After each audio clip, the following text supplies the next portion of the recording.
Dan, what do you think about Murphy so far? I like it. I happened to get some good weather while I was here. Went through by the house in Forest Meadows yesterday, Phil Marshall's house, and walked around. And wanted to comment how extremely close those homes are together, number one. Number two, there in the canyon, how everything echoes. Those official police narrative says that gunshots were fired, no silencer was used, and neighbors couldn't hear because the homes were so far apart. And that was a direct quote from Officer Chris Hewitt. Now, the homes are extremely close together. I heard a couple arguing about 15 homes away, and you could make out very easily every word they were saying. It just echoes. It's very open. It's very clear there, and gunshots ringing out without the use of a silencer would be, I would call it absurd at this point for a scenario like that to happen.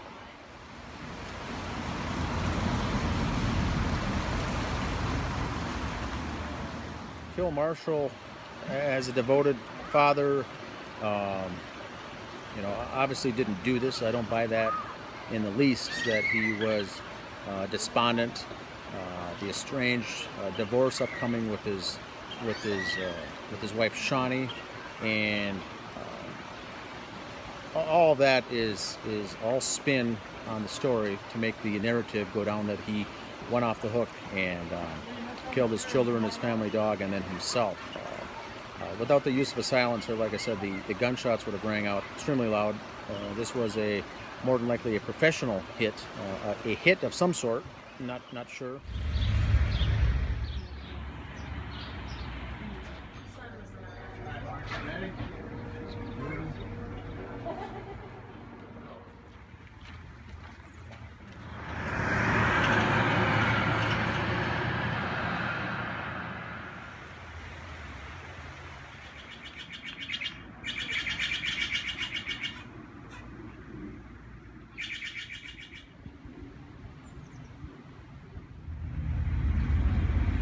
In talking with one of the former Board of Supervisors here in the county, the story has basically gone away here after 4 years. Not many people are talking about it. No one wants to bring it up, but it's all still very fresh in the minds here of the residents of something so horrendous going on. I went to the high school yesterday in Angels Camp, Bret Hart High School, and I believe they've got the football jersey number 81 retired of Alex Marshall. Philip coached the little league team with Alex. Alex and Michaela were both loved in the community and in the school, and Philip himself was. Everyone that I've talked to locally says Philip was a great guy, great father, great dad, and very loving in the community. Forest Meadows, the gated community just outside of Murphy's, he was well known. He walked with his neighbor every day, did a full 1 mile lap around the neighborhood, talked with her every day, and very close to everyone in the town. So they don't believe it. I don't believe they buy it. I do believe some still have a hard time accepting the fact, and they want to believe that he didn't do it, but they still have an outside belief that perhaps that he did. But I don't see that at all. I don't buy that. I believe it was a hit 100%.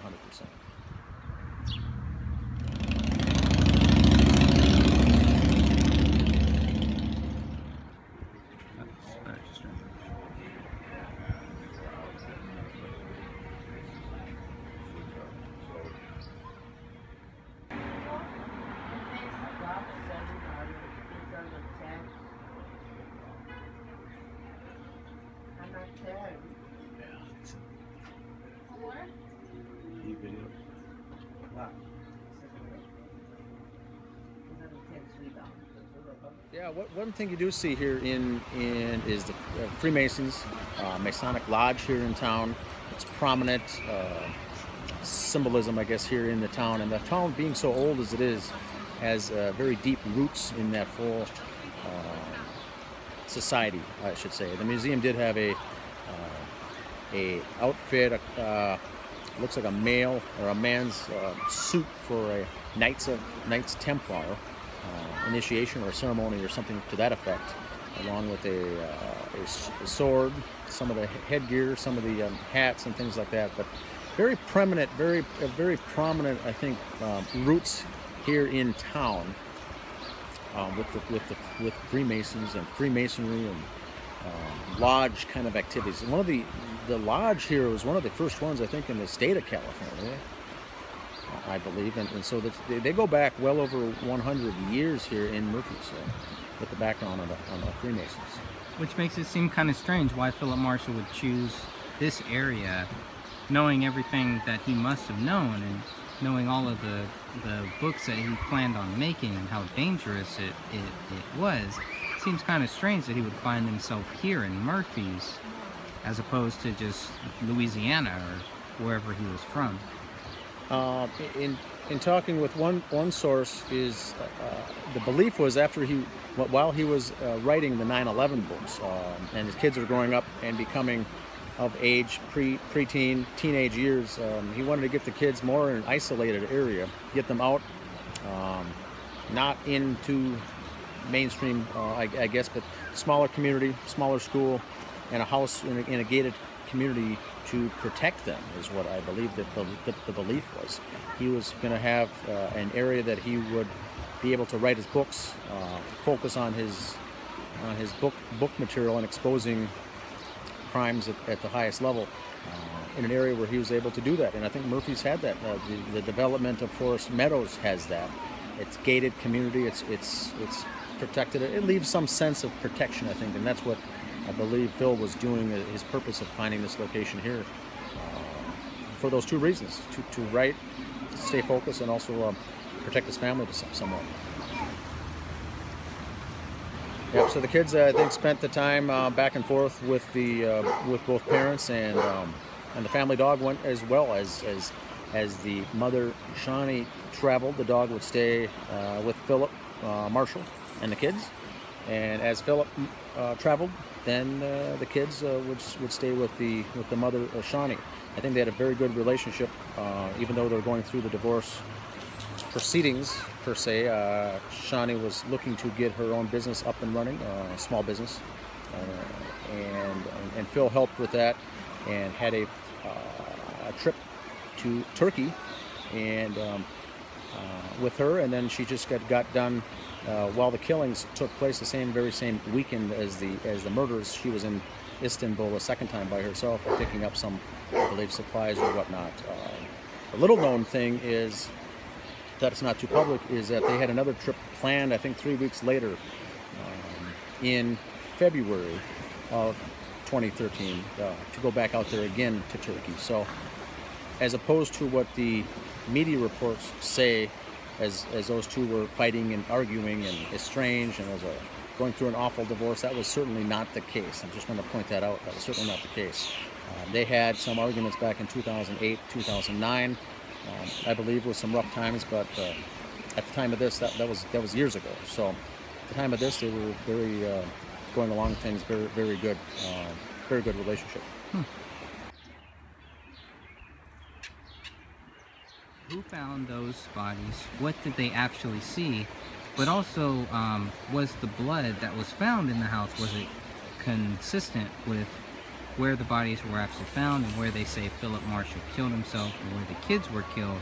It seems like there was very little blood found next to Philip Marshall and found next to where the two kids were found.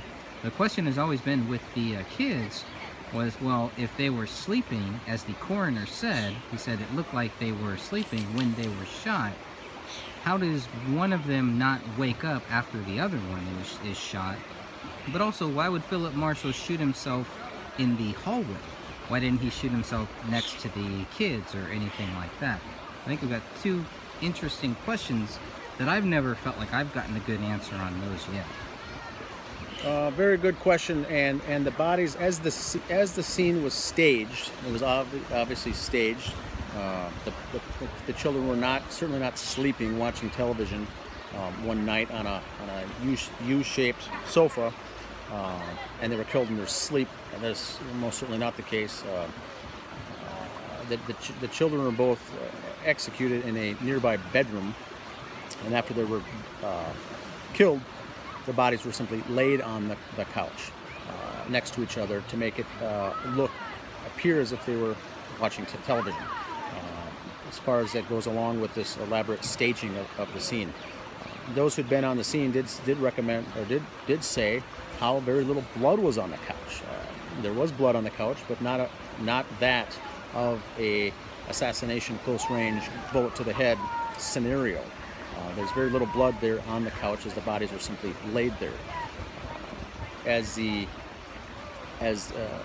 source says, as Philip's information as far as that last book that he was currently writing, access to try to find that copy, the original and the copies of that transcript, whether it be on a USB thumb drive or in hard copy format, the assassins were looking for that information, asking both the children that did not know. They were murdered. Philip allegedly was taken down a level to the lower level, next level down of the home, and then tortured himself. And as he basically didn't say where anything else was murdered at that point. His body then was carried upstairs, laid down in the hallway near the front door, just convenient enough for the first person on site to see through the glass pane of that front door. They laid the body down, very little blood there as well, a small pool of blood. They found the gun underneath the body. Obviously the assassins, in their staging of the scene, took his 9mm weapon that he did own, I don't believe it was fired at all, and shoved underneath his body and left there in plain view. And as the team of the assassin team then exited the home, taking everything then with them, including the forensics, any kind of leaving no real trail behind. But that does go fly right directly in the face of the Calaveras County Sheriff's Department, saying that the children were asleep on the couch. Philip then decides to kill himself in the hallway for some reason, and end it there. The dog was also killed. The Shih Tzu named Suki was found, or police reports say, in one of the bedrooms, and allegedly the dog was found in the closet, in the corner of the closet, cowering in the bedroom. Obviously killed first. But I think it's important to keep that story out there. And although the story has slowly drifted off, if we keep it in the main, not the mainstream, but keep it out there, slowly people will come forward. It's been now 4 years later, and I think the fear that most of the locals had here, as far as some sort of retribution or retaliation for speaking out, if that has subsided, now is a good time now to come forward with any other information that you have had relating to this case, whether they're finding the bodies, the students at the school, the classmates. Michaela and Alex are very close to a lot of people. So anyone who'd like to come forward, and now it would be an excellent time for that. Absolutely.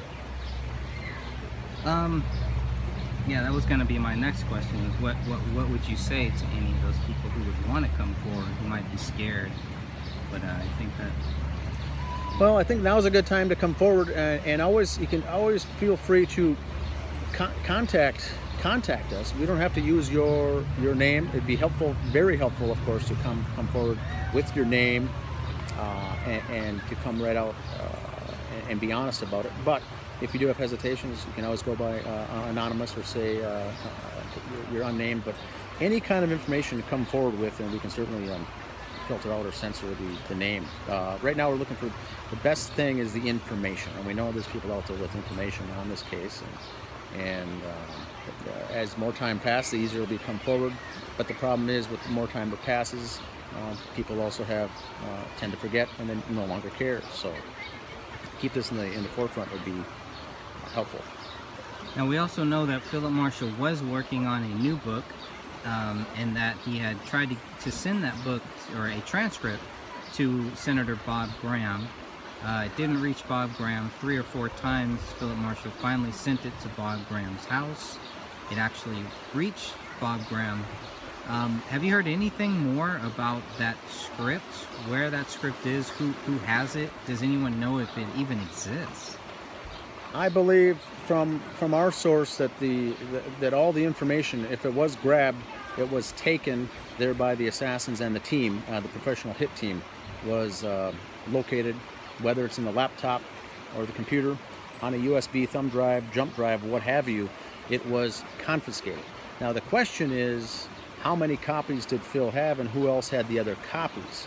And that's to be determined yet. I don't believe there's any other copies floating around. You are correct when you say that in the final stages of the book, Phil did mail former Senator Bob Graham a copy or two to his office, only with Bob Graham to say that I never received it. So it's safe to say it was being intercepted at that end. And I'm not sure if it was 1, 2, or 3 copies, but Bob Graham did not receive it at his office. Bob Graham had Phil Marshall mail the transcript directly to his home, and he did receive that. And so that did get through just fine. Bob Graham had said that he, I guess the words were that he enjoyed it, thought it was good, he's on the right path, liked the book thus far.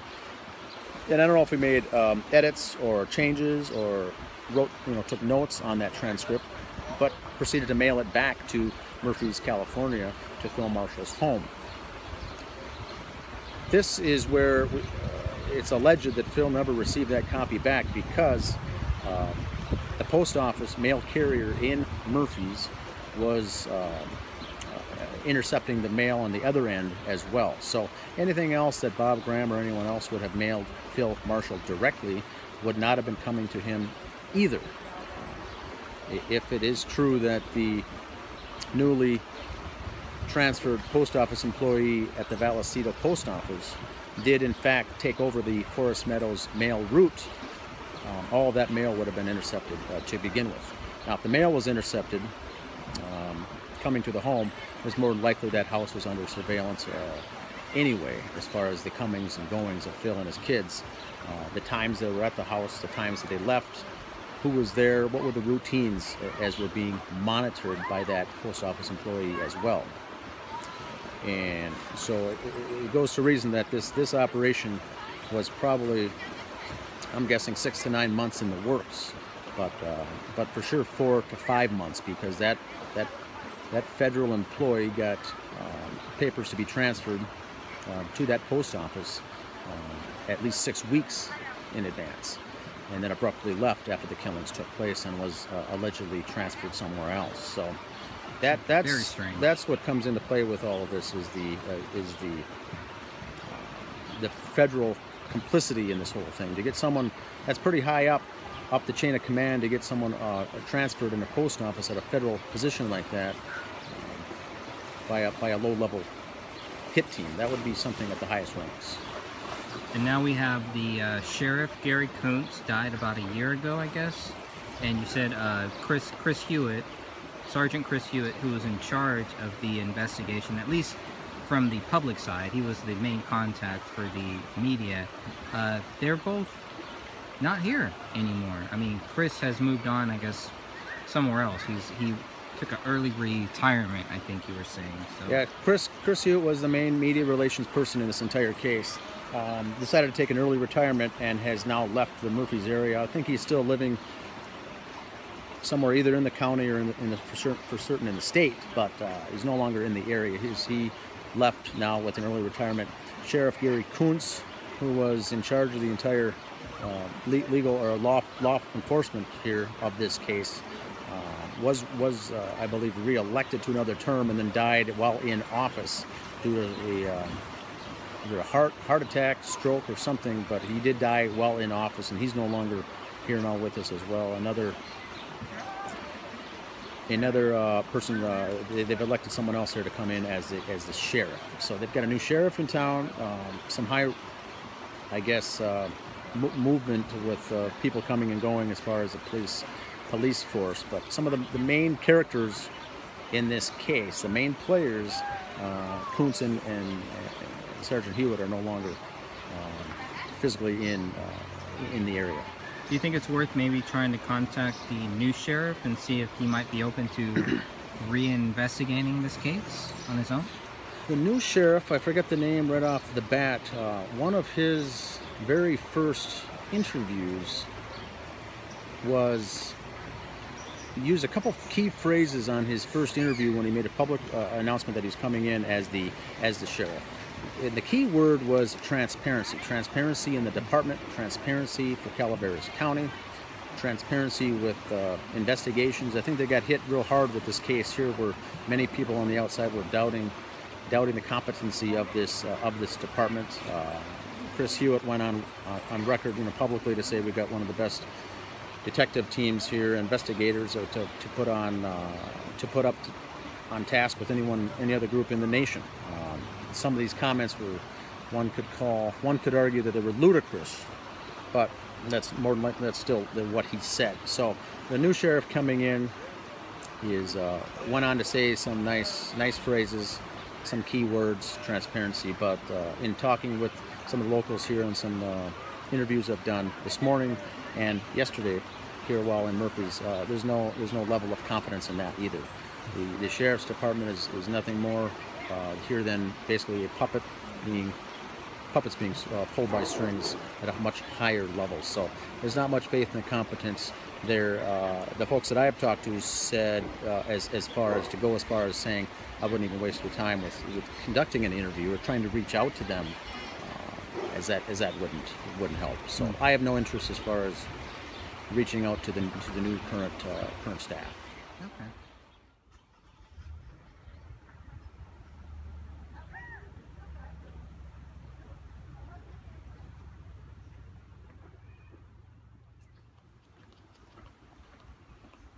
So what's your overall view of Murphy's? I like it. I like the area. It's very scenic. I happen to be here on 2 days of perfect weather, but it's a very small town, very tight knit. The businesses seem to know each other. The residents know each other. The schools, kids know each other. It's a very small community, very tight knit, and I believe that's why Philip Marshall came out here and moved with his kids out here in the first place. But I think a lot of people here know what really happened. They don't buy the story. But with a small town like this, very tight knit, once again, it's very hard to go against the grain, and it really doesn't pay to voice your opinions, I think. And so what I think is most who do not agree with it have kept those comments to themselves, hoping it would just essentially go away, which I think the ultimate plan is. But we'll try to keep it moving forward. Cool. Yeah, I think to me, it always felt like a military retirement home. It's kind of what I envisioned Murphy's as. I felt like that when I first came here, and I still kind of feel like that. And we'll take a little walk over here, and I'll show you the military monument that they have for all of the fallen soldiers. So, and for anyone who thinks there is no heavy military presence here, we're gonna show them why there is. These are all folks who live here now, or that died from living here, residents. They're at least recognized here.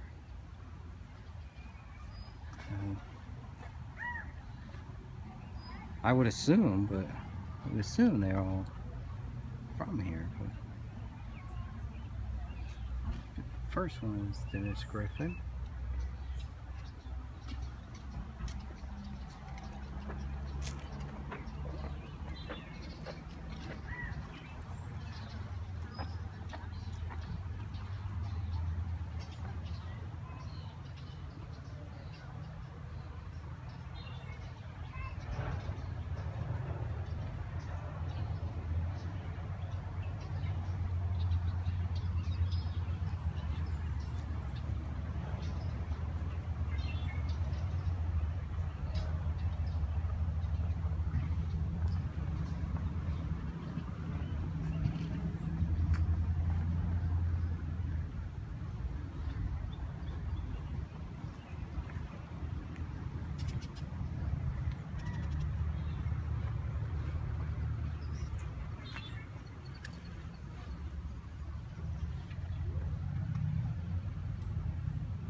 it's impossible to walk through that one.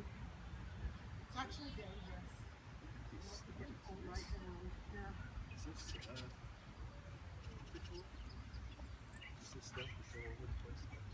No, it's not great. I don't know that one. No. I mean, it could be the informant. Okay. Am I holding in with you or are you holding in out?